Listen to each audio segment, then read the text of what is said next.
ભારતને આઝાદી અપાવનાર પ્રથમ ગુજરાતી રાષ્ટ્રપિતા મહાત્મા ગાંધી. ગુજરાતના ઉદ્ઘાટક રવિશંકર મહારાજ 1960માં. પ્રથમ મુખ્યમંત્રી ડૉક્ટર જીવરાજ મહેતા ઈસવીસન 1960માં. ગુજરાતના પ્રથમ રાજ્યપાલ મહેંદી નવાઝ જંગ 1960માં. ગુજરાત વિધાનસભાના પ્રથમ અધ્યક્ષ કોણ હતા? તો કલ્યાણજી મહેતા. ગુજરાત વિધાનસભાના પ્રથમ ઉપાધ્યક્ષ કોણ હતા? તો અંબાલાલ શાહ. ગુજરાત વિધાનસભાના પ્રથમ વિરોધ પક્ષના નેતા કોણ હતા? તો નગીનદાસ ગાંધી હતા. ગુજરાતના પ્રથમ મહિલા મંત્રી કોણ હતું? તો ઇન્દુમતીબેનજી શેઠ હતા. ગુજરાતના પ્રથમ મહિલા મુખ્યમંત્રી આનંદીબેન પટેલ 2014માં. ગુજરાત હાઈકોર્ટના પ્રથમ મુખ્ય ન્યાયમૂર્તિ કોણ હતું? સુંદરલાલ ત્રિકમલાલ દેસાઈ હતા. ગુજરાતના પ્રથમ લોકાયુક્ત કોણ હતા? તો જસ્ટિસ D.H. શુક્લ હતા.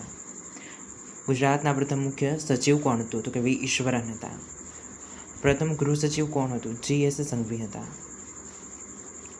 પ્રથમ મુખ્ય પોલીસ વડા કોણ હતા? તો કાનેરકટ હતા.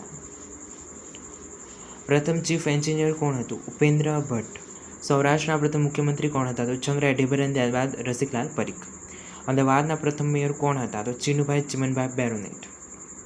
ભારતના સૌપ્રથમ ગુજરાતી વડાપ્રધાન તો શ્રી મોરારજી દેસાઈ હતા. ભારતના સૌપ્રથમ નાયબ વડાપ્રધાન તો સરદાર વલ્લભભાઈ પટેલ. ભારતના સૌપ્રથમ નાયબ વડાપ્રધાન તો સરદાર વલ્લભભાઈ પટેલ. ભારતના સૌપ્રથમ કેન્દ્રીય ગૃહમંત્રી તો સરદાર વલ્લભભાઈ પટેલ. લોકસભાના અધ્યક્ષ કોણ હતા? તો ગણેશ વાસુદેવ માવલંકર હતા. ભારતના મુખ્ય ન્યાયમૂર્તિ કોણ હતા? તો હરિલાલજી કણિયા હતા. રાજ્યપાલ પદે નિયુક્ત થનાર પ્રથમ ગુજરાતી કોણ હતું? ચંદુલાલ ત્રિવેદી, ઓડિશા 1946. મંગળદાસ પકવાસા, મધ્યપ્રદેશ 1947.